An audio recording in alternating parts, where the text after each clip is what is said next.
Hello, people. This is Daz Brooks from Benediction, doing an interview for Ravage of Empires, and you're listening to United Rock Nation.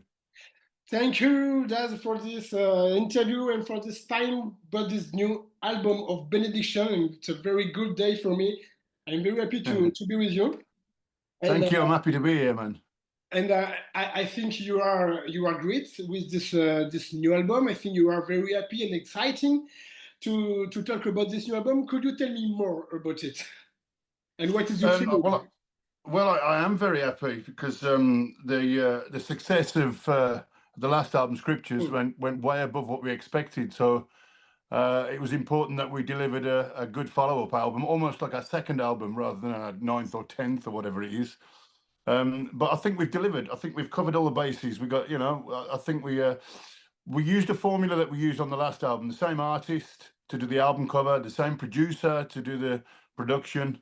And I think the songs are as strong, if not stronger. So we're in a good place. We feel good about it. And so this is the second album after Scripture and after your standby, because the Benediction were in standby for 12 years, after 12 years. And could we say this new album, so-called Ravage of Empires, is it a continuation of Scripture? Yes, probably yes. To be honest, it's a continuation of Benediction. Because right. because Benediction are not the same as every other death metal band. We don't sound the same as every other death metal band. We only play Benediction music. So you could just say that every album is another 11 Benediction tracks off the same album, if you understand what I mean. We don't change. We don't want to be the most technical or the fastest, or we don't want to be the next new thing. We just want to be the best Benediction. So this is just the next 11 songs on the Benediction train. Yes, I am agree with you, because when I listened to it in order to prepare this interview, and for Scripture, that was the same. We can notice, we can hear the same song and the same new style, the Benediction style, very death metal, old school, very heavy, very loud, very catchy. So, how do you do to maintain to have this the same energy as the beginning, and now after maybe 35 years of career? I don't know. I think it's because we've managed to, over the years, just write what Benediction feels they should write. Like I said to you, we don't follow any paths. We don't put blast beats in for the sake of blast beats. We don't have a woman singer on the chorus because we could sell more, which was suggested to us. We don't have keyboards, which was suggested to us many years ago. We've stuck to what we believe, and I think because we've stuck to what we believe, we're still happy about it. We do every album we do, we're happy with. So we're not trying to please anyone else. We're trying to please ourselves. So it's us that has to stand on stage every night and perform the songs. So we only write what we think we're going to enjoy. Okay, this is the most important. Absolutely, yeah. Yeah. If you enjoy what you do, I think it's the most important. And if you ever see Benediction live, you will understand that we enjoy every time we get on stage. We don't take ourselves seriously. We take our music very seriously, but not ourselves. We don't have stage gear. We don't stand in front of a mirror before we go out and check how we look. We wear the same clothes on stage they've been wearing all day, and then we wear them through the night while we're having a beer. We're just normal people, man, enjoying life. Yes, you always do the Benediction, and this is the good way, I think. Absolutely. It's the only way, and that's what keeps us fresh after 36 years. Yeah. And a question, is the songwriting is the same now than before? And could you explain to us and for the people who listening to this interview, how do you work to make music and to make a Benediction album? Well, it has changed over the years, because when we first started, we all lived close together and we all rehearsed, every day of the week. And we would have a microphone hanging in the middle of the rehearsal room. And then we would just record stuff, and then I would bring it home and I would try and figure out what the fuck we were playing, because you couldn't hear it. And then I would try and make the song out of that. It's changed now, because our singer's in Copenhagen, our drummer is out in Genoa or wherever he is in Italy, our bass player is in London, so we don't get a chance to get together. Okay. So the same as scriptures, Rui, God bless him. I love him, but he can't really write songs. But he writes the best riffs in the world. So Rui will just put a drum machine on and record loads and loads of riffs, and almost like a library. And then he'll send them to me. I've got the same here at my house. And then with those ingredients, I then bake the cake. So I put it all in order and I make a song out of the riffs and I pick it up and drop it down. We then send it to Dave. Dave puts his vocals on it. Then we decide whether we need to add or shorten any riffs. And then I send it out to Gio and Nick, and they learn it from there. So it seems like a slow process, but we have acquired so many killer riffs over the years. I'm like, the DJ with all the cassettes down the side wall, which he just picks out for jingles. I've got the same. I've got a wall full of riffs, and I just, depending on what feeling I'm feeling, I'll pick a slow riff or a fast riff, and then we can just start baking the cake from there. And then you kind of get a feeling as you're recording what you should be playing next. It all kind of falls into place. But because we're so far across Europe, we can't get together. Okay.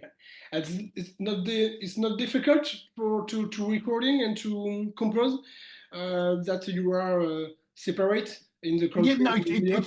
it's awkward rather than difficult, because it was always me and Rui that wrote the songs anyway. Yeah. But we used to do it in an environment where we were standing in front of the drummer and the drummer would pick the beat up. Now I have to program the drums on a computer, and Okay. I send that off to the drummer, and the drummer has to make his decision whether he likes that and whether he wants to put that beat on it. So it's a bit more awkward in that case, that you don't get the live feel. But I'm just so into music. I can sit in my room with my computers on, my screens on, and I can just feel it. And the way we also write music, importantly for us, is we visualize, or I visualize what it would look like on stage. So if I get a riff and I think that riff would get all the people banging their head or all the people jumping up and down, then I know I've got a killer riff, and then I can build a song around that. I don't just want to be a wall of noise. I don't just want to be 45 minutes on stage, same pace, same aggression. I want it to pick up. I want it to drop down. I want it to go fast. I want it to go slow. I want it to just pick you up and shake you a bit. And at the end of 45 minutes, I just want you out of breath. Okay. I think it's you manage it with this new album. So there are 11 tracks. Mhm. Yes, they are very heavy, very intense, very groovy. So I love the groove of Benediction. It's very fantastic, and we can listen the first track, Carrion Harvest, a Yeah. very kick-ass album, a kick-ass track. When you put the album, you touch the play, the play Yeah, button. that was exactly what we intended putting Yes, that track and first. Carrion We wanted to Harvest, just go boom. it's incredible. So a question, because you will be on tour next month from 1st March in Yeah, Germany, etc. Um, yeah. do you is the set list will begin with a Carrion Harvest? Because if it's that, I think it will be incredible for the fan. We're not sure. We rehearsed this week, so we don't know. We Okay. have one gig in Stockholm at the end of this month, Mm. but obviously we can only play one track from the new album because that's the only song they've heard. So we're still toying with the idea what to start with, what to finish with, and we just don't know. We're going to juggle it, but yeah, I'd like to start with Carry On. The only problem with starting with Carry On is that Eric, the sound man, he likes us to play a bit something more simple so we can get the sound mastered by the time Mhm. we get into the fast stuff. But you know what? We make the decisions, not that boy. Okay. I can understand.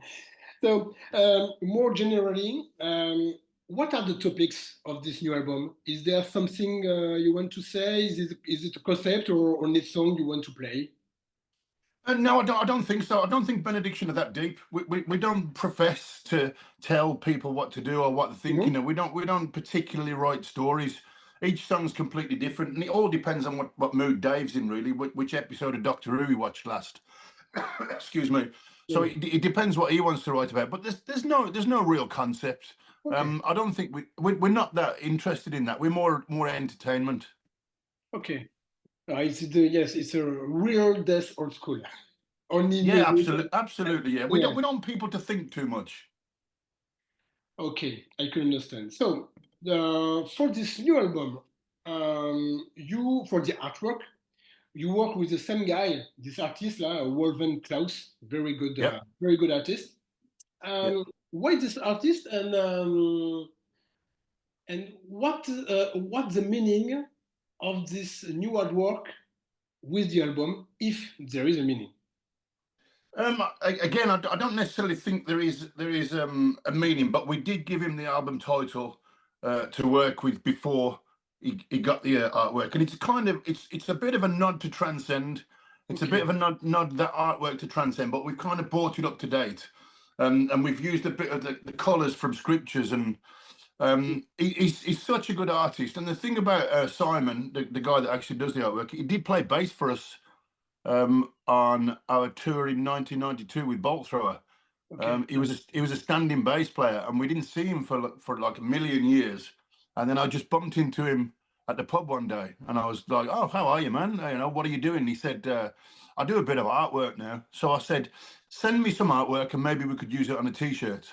And he sent me the artwork, his portfolio, and man, it was incredible. Yeah. Some of the artwork in there was incredible. So we used him for scriptures, and he come up with such a good concept for scriptures that he was the only person that we were going to use for this album. So we gave him the album title, Ravage of Empires, a world being taken to pieces and, being sucked into a black hole. That's all we told him. And he came up with that idea. And I think it's fantastic, man. And it'll make a really cool T-shirt. I like a lot of this artwork because I think if I have to go on a shop to buy some death metal, some material, we could Yeah. see this artwork far away. We could see, we know this is a Benediction album. Um, is Wolven want to work in this way, or it's just it just No, no, no, no. It uh, has to. The artwork is important. It's yeah. not just the front of the album. It is important. It needs to look good on a T-shirt. It needs to look good on a poster. It needs to. We can sell to Benediction fans every day of the week, but we need people to walk into a record store and see some artwork and go, "Wow, what's that?" Yeah. Pique their interest. And then they discover that they discover Benediction. This is why I like playing festivals so much. It's okay doing your own shows, but you only play to your own fans. If you go to a festival, the amount of times people come up to me, even after 30 years, and say, "Wow, I've never seen Benediction before, but Yeah. I'm going to check you out from now on." That's the great thing about festivals. And it's a similar thing with artwork. If artwork piques the interest, people want to know what's behind the artwork. Okay. So you speak about festivals. I got a question with that. So we said a few questions before. You were on tour from the first March in Stockholm and after in Germany and other country. Um, how do you prepare for uh, live, because you are all separate because of the different towns? So how do you prepare to yes, to be on top, to be ready for the stage? Well, if you have seen us live, sometimes we're not ready. But it is obviously difficult. But with this tour coming up, we had a rehearsal this weekend, Saturday and Sunday. We'll get the Stockholm gig done next week or the week after. We'll get the Okay. guys over again for another rehearsal before we go. We'll rehearse all day. But I mean, you can imagine the cost of that, flying people in from everywhere, hotel costs, and it is super difficult. But if we have to be match fit. It's Yeah. okay if you can play football, but if you're not match fit, you're not going to win the game. So we Yeah. have to be match fit. We have to make sure everybody's in tune and synced up. So it is difficult and it is expensive, but we do have to rehearse before, always before the first festival of the year as well. So if there's festivals every few weeks, the festival acts for the next one, acts as a rehearsal for the next one. Okay. Unfortunately, I would like to rehearse a lot more and get a lot tighter. But as I said to you before, that's not necessarily massively important to Benediction. If you want to hear Benediction note for note, listen to the album. If you want to see us live, maybe we'll make a fuck up here and there, but it's live. It makes it more real for me. Okay. So people certainly will be happy to see you again on stage. There is another band with you. I saw Master. I saw Jungle Rot. Um, um, could you explain to me which experience could believe a fan when he saw you on stage? I would hope that they see musicians that are serious about the music, Yeah, but as I said to you earlier, not serious about themselves. I hope people come to a show and instead of just walking away going, that was fast, they walk away and go, that was good. yeah, You know, I enjoyed myself. And the amount of people I speak to after shows with a big smile on their face, and they say that is because we had a smile on our face, that for me means it's worked. I don't want to be up there and be too serious, and I'm not interested in that. I want to get up. For me, live music was my release as a teenager. That was where I forgot about everything that was going on at home, forgot about everything that was going on at work. I went and watched the band on stage for an hour and I lost myself. And that's what I want people to do at a Benediction gig. I just want them to come to forget about everything else that's happening and just enjoy that hour with us. and for you on stage, what is your feeling when you could play the old material you have done in the 80s or in the with Yeah. Transcend Rubicon or other album? What is your state of mind? Your state of mind and your feeling on stage when you could play this kind of music? It makes me feel like I'm the fan. You Yeah, know, I'm trying to be the guy up there that I wanted to watch when I was a kid, when I was going to watch yeah, Saxon, when I was going to watch Priest or Motörhead. I want to be that guy because I know there's young kids out there that are impressioned by people on stage, and I just want them to walk away and go, that was a good gig. Those people enjoyed themselves, and I don't care whether I'm playing old songs or new songs. yeah. I know a lot of people get bored playing their old songs, but we've got so many to choose from. We can chop and change each night. And I'm just, you know what? There's no better feeling than being on stage and doing a song and watching the kids down the front mouthing the words to the song or punching their fists at the right places. You know you've got to them. You know you know you've made a difference to them. It's super empowering. Okay. Um, Last question. So after this tour, I don't know if you have another tour, but for this summer, have you some festival previous? And if yes, could you tell me which festival you will do this summer? Oh, I can't remember. I have a list somewhere. Maybe I should have got it. I know we're doing Wacken. We're doing Wacken on the Thursday night, Okay. and Full Force. I don't know what is it called. Full Rewind now or something. We're doing that on the Saturday. Okay. I can't remember the other festivals, but there are a whole bunch. And to be fair, once this album comes out, I'm sure we'll get a lot more offers for a lot more festivals. And like I say, I don't care whether it's a festival or a club in front of 150 people. I'm still going to have the same amount of fun at whatever I'm doing. Yes, I asked this question because I want to know for the fan and for people who are listening to this interview, where and when they could see you on stage, maybe this summer, because a lot of people do a lot of festival during the summer and maybe wants to or prefers some festival than others when because there is a benediction or another band. So this is the question. This is why I asked you this question. That. Okay. Okay, okay, I'm gonna get the list. I have the list here now. Oh, Right. we could see. So I I'm can so I can give you some. okay. Where It's okay. uh, And so this new album will be out the 4th of April, so in 2 months, via a nuclear bus. This album called Ravage of Empires. Um, have you something more to tell me before the end of the interview? I don't think so. All I would say is that I hope this album gives the fans as much fun that Yeah. it's given us. Like I say, we don't take ourselves too seriously, but we do take our music seriously. We've put a lot of time and effort into this, and it's typical Benediction. It's one of those. I think that our songs, when you walk into a bar, if it's a Benediction song on and you've not heard the song, you still know it's Benediction. And that for me is important that we're different to everybody else. I don't want to change. I don't want to do anything else. I just want to be the best Benediction that we are. And if the fans think that, then that makes me super, super happy. I could say this is a good album. I'm very lucky to have to listen to it a few days before in order to prepare the interview. And for me, it was amazing.